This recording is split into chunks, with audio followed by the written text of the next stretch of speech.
ಭಾವನೆಗಳು 16,706 ಕೋಟಿಗೆ ವ್ಯಾಪಾರ RCB ಟೀಮ್ ಅವರು ಮಾರ್ಕೊಂಡಿದ್ದಾರೆ. ಮೊದಲು 400 ಕೋಟಿ 300 ಕೋಟಿ ಶುರುವಾದದ್ದು.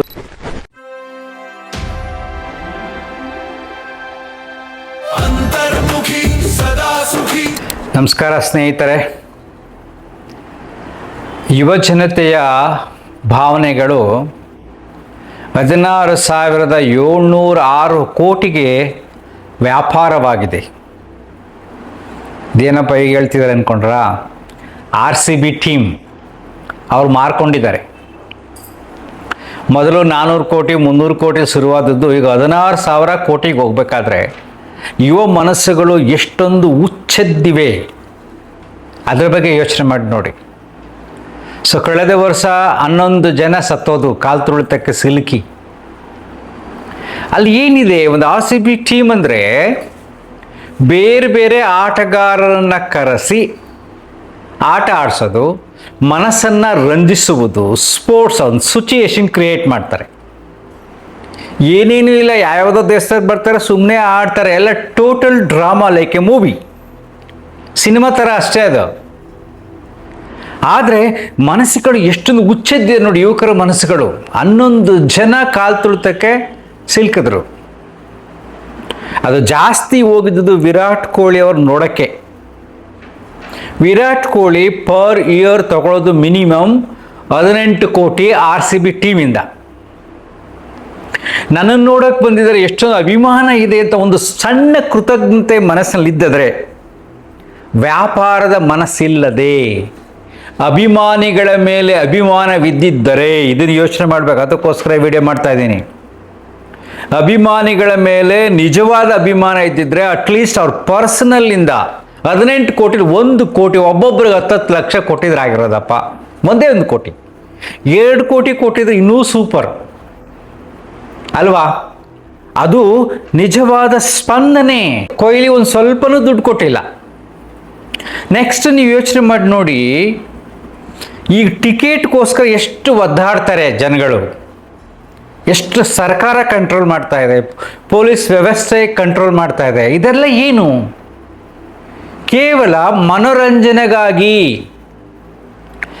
ಯಾವ ಅಭಿಮಾನಿ ಮನೋರಂಜನೆಗಾಗಿ ತನ್ನ ಬದುಕನ್ನೇ ಅಡ ಇಡ್ತಾನೋ, ಗಲಾಟೆಗಳಿಗೋಗಿ ಸಿನಿಮಾ ಹೀರೋಗಳಿಗೆ ಅಭಿಮಾನಿಗಳಾಗಿ ಏನೇನೆಲ್ಲ ಮಾಡ್ತಾರಲ್ಲ, ಅವರ ಮನಸ್ಸು ಇನ್ನೂ ಪರಿಪಕ್ವವಾಗಿಲ್ಲ, ಭಾವನೆಗಳಲ್ಲಿ ಬಂದಿಯಾಗಿದೆ. ಈ ರೀತಿ ಮನಸ್ಸುಗಳು ಈ ಭೂಮಿಯ ಮೇಲೆ ನಮ್ಮ ದೇಶದಲ್ಲಿ ಜಾಸ್ತಿ ಇದೆ.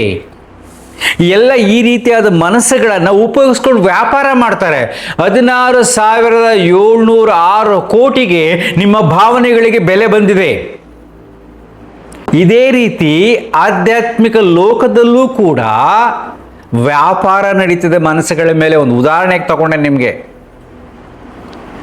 ಎಷ್ಟೋ ಮನಸ್ಸುಗಳು ಉಪಯೋಗಿಸ್ಕೊಂಡು ತುಂಬ ಜನ ವ್ಯಾಪಾರ ಮಾಡ್ತಾರೆ. ಕೇವಲ ಭಾವನೆಗಳು, ಕೇವಲ ನಂಬಿಕೆಗಳು.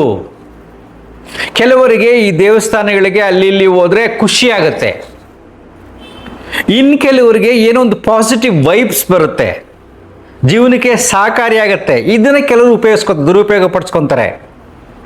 ಹಾಗೆ ಸ್ವಲ್ಪ ಸರಳವಾಗಿ ಯೋಚನೆ ಮಾಡಿ ನೋಡಿ. ರೀಸೆಂಟಾಗೆ ಪಾಕಿಸ್ತಾನ ಇಂಡಿಯಾ T20 ಮ್ಯಾಚ್ ನಡೀತು. ಆ ಮ್ಯಾಚ್ ನೋಡಬೇಕಾಗಿತ್ತು, ಜಿಯೋ ಟಿವಿನಲ್ಲಿ ನೋಡಬೇಕಾದಾಗ 46 ಕೋಟಿ ಜನ ನೋಡ್ತಾ ಇದ್ರು ಇಂಡಿಯಾದಲ್ಲಿ. ಅವ್ರ ಮನೇಲಿ ಇಬ್ಬರು ಅಂದ್ರೆ ಎಷ್ಟಾಯಿತು? ಎಷ್ಟೊಂದು ಅಭಿಮಾನ, ಪಾಕಿಸ್ತಾನ ಸೋಲ್ಬೇಕು, ಪಾಕಿಸ್ತಾನ ಸೋಲ್ಬೇಕು. It's a simple game.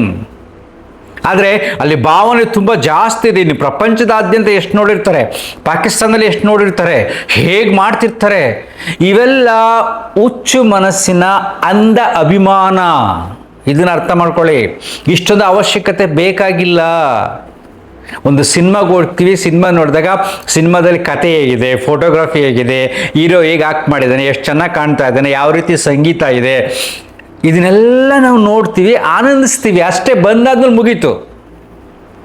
Next ಇನ್ನೊಬ್ಬ ಹೀರೋ ಯಾವುದೋ ಒಂದು ಬರುತ್ತೆ ಕತೆ, ಫ್ರೀ ಇರ್ತೀಯ, ಹೋಗಿ ನೋಡು.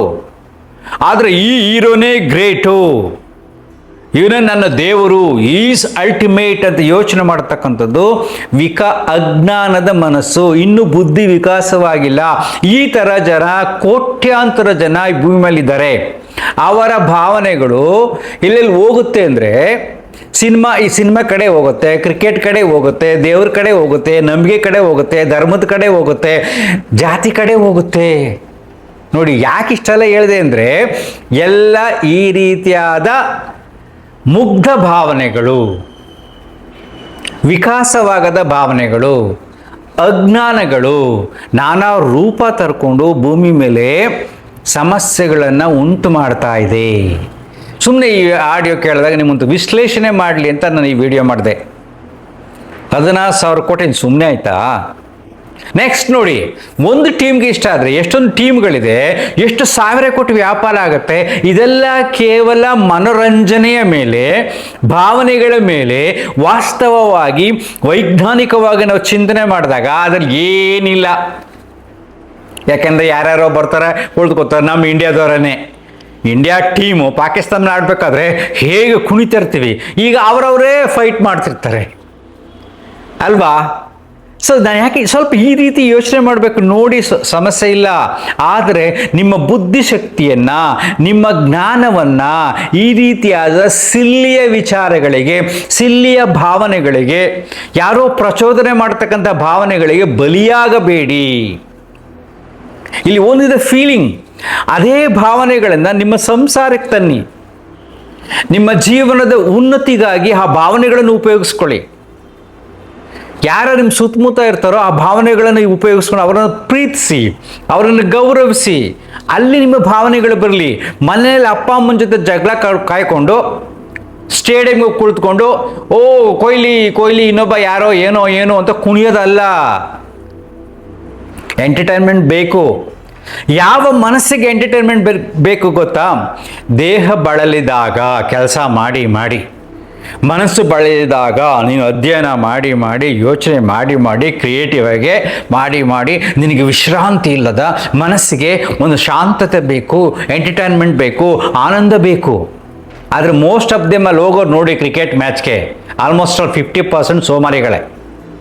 ಇನ್ 50% ಜೀವನದಲ್ಲಿ ಗುರಿ ಇಲ್ಲದವರು. ಇನ್ 50% ಅದರಲ್ಲೇ ಡಿವೈಡ್ ಮಾಡ್ತಾ ಹೋದಾಗ ಅನಿಸುತ್ತೆ, ಯಾಕೆ ನಮ್ಮ ಯೋಜನತೆ ಈ ದಿಶೆಯಲ್ಲಿ, ಈ ದಾರಿನಲ್ಲಿ ಹೋಗ್ತಾ ಇದೆ ಅನಿಸುತ್ತೆ ನಮಗೆ. ಇದು ಬೇಕು. ಇದನ್ನೇ ನಿಮ್ಮ ದುರ್ಬಲ ಮನಸ್ಥಿತಿಯನ್ನು ಎಲ್ಲರೂ ಉಪಯೋಗಿಸ್ಕೊತಾ ಇದ್ದಾರೆ. ಅದಕ್ಕೆ ಯುವಕರೇ ಎಚ್ಚೆತ್ತುಕೊಳ್ಳಿ, ಅವಕಾಶ ಕೊಡಬೇಡಿ. ನಿಮ್ಮ ಭಾವನೆಗಳ ಮೇಲೆ ವ್ಯಾಪಾರ ಮಾಡೋದನ್ನು, ನಿಮ್ಮ ಭಾವನೆಗಳನ್ನು ಮಾರ್ಕೋತಾ ಇದ್ದಾರೆ ಅಲ್ವಾ? ಒಂದು ಉದಾಹರಣೆ ಅಷ್ಟೇ. ಇಷ್ಟು ವ್ಯಾಪಾರ ಆಗಬೇಕು ಅಂದರೆ ಎಂಥ ಮುಗ್ಧ ಮನಸ್ಸುಗಳಿದೆ ನಿಮ್ಮಲ್ಲಿ, ಯೋಚನೆ ಮಾಡಿ ನೋಡಿ. So focus on your progress. ನಿನ್ನ ಜೀವನದಲ್ಲಿ ಮುಂದೆ ಬರೋಕ್ಕೋಸ್ಕರ ಈ ಶಕ್ತಿಯನ್ನು, ಈ ಭಾವನೆಗಳನ್ನು ಉಪಯೋಗಿಸ್ಕೊಳ್ಳಿ. ಯಾರ್ಯಾರಿಗೂ ಕೊಡಬೇಡಿ ಮನಸ್ಸುಗಳನ್ನ. ಏನೇನೋ ಒಂದು ಧರ್ಮಕ್ಕೆ ಕೊಸ್ಬಿಡ್ತೀವಿ, ದೇವ್ರಿಗೆ ಕೊಟ್ಬಿಡ್ತೀವಿ, ಜಾತಿ ಕೊಟ್ಬಿಡ್ತೀವಿ, ಯಾವುದೋ ರಾಜಕಾರಣಿ ಕೊಟ್ಬಿಡ್ತೀವಿ, ಇನ್ನೊಬ್ಬನ ಕೈಗೆ ಮನಸ್ಸನ್ನು ಕೊಟ್ಬಿಡ್ತೀವಿ, ಕ್ರಿಕೆಟಿಗೆ ಕೊಟ್ಬಿಡ್ತೀವಿ, ಯಾರೋ ಬಂದು ಆಡೋದಕ್ಕೆ ನಮ್ಮ ಮನಸ್ಸನ್ನೇ ಕೊಟ್ಬಿಡ್ತೀವಿ. ಆಗ ನಾವು ವೀಕ್ ಆಗ್ತಾ ಹೋಗ್ತೀವಿ. ನಮ್ಮಲ್ಲಿ ಒಂದು ಕ್ರಿಯೇಟಿವ್ ಎನರ್ಜಿ, ಒಂದು ಡೈನಮಿಕ್ ಎನರ್ಜಿ, ಆತ್ಮವಿಶ್ವಾಸ ಬರೋದಿಲ್ಲ. ಎಲ್ಲ ಡೈಲ್ಯೂಟ್ ಆಗ್ತಾ ಇರುತ್ತೆ. ಯಾಕಂದರೆ ಆ ಭಾವನೆಗಳಲ್ಲಿ ಸತ್ಯ ಇಲ್ಲ, ನಿನ್ನ ನಂಬಿಕೆಯಲ್ಲಿ ಸತ್ಯ ಇಲ್ಲ. ಇವನೇ ನನ್ನ ಹೀರೋ, ನನ್ನ ದೇವರು ಅನ್ನತಕ್ಕಂಥ ಮೂರ್ಖ ನಂಬಿಕೆ. ಆ ನಂಬಿಕೆ ಮನಸ್ಸಿಗೆ ಬಂದಾಗ ಸತ್ಯವಾದ ನಂಬಿಕೆ ಸಾಯುತ್ತೆ. ಹುಸಿ ಸುಳ್ಳು ನಂಬಿಕೆ ಮೆರೆಯುತ್ತೆ, ಆನಂದಿಸುತ್ತೆ, ಆನಂದ ಪಡೆಯೋಕ್ಕೆ ತವಕಿಸುತ್ತೆ. ಆಗ ನಿನ್ನ ಜೀವನದಲ್ಲಿ ತುಂಬ ಸಮಸ್ಯೆಗಳು ಬರುತ್ತೆ. ಸಂಬಂಧಗಳಲ್ಲಿ ಸಮಸ್ಯೆಗಳನ್ನು ಬಂದಾಗ ಅದನ್ನು ಸಾಲ್ವ್ ಮಾಡ್ತಕ್ಕಂಥ ಶಕ್ತಿ ಕಳ್ಕೊಳ್ಳುತ್ತೆ. ಯಾಕಂದರೆ ಮನಸ್ಸು ವೀಕ್ ಆಗ್ತಾ ಹೋಗುತ್ತೆ. ನಂಬಿಕೆಯಲ್ಲಿ ಶಕ್ತಿ ಇಲ್ಲ, ನಂಬಿಕೆಯಲ್ಲಿ ಸತ್ಯ ಇಲ್ಲ ಅಲ್ವೇನ್ರಿ? ಯೋಚನೆ ಮಾಡಿರಿ. ಯಾರ್ಯಾರಿಗೋ ನಿಮ್ಮ ಭಾವನೆಗಳನ್ನ ಕೊಡಬೇಡ್ರಿ. ಇದೊಂದು ಎಕ್ಸಾಂಪಲಾಗಿ ಹೇಳಿದೆ ಅಷ್ಟೇ ಹೊರತು ಎಲ್ಲರೂ ನಿಮ್ಮ ಭಾವನೆಗಳ ಮೇಲೆ ವ್ಯಾಪಾರ ಮಾಡೋರೇ ಜಾಸ್ತಿ. ಅಂತರ್ಮುಖಿ, ಸದಾ ಸುಖಿ. Thank you.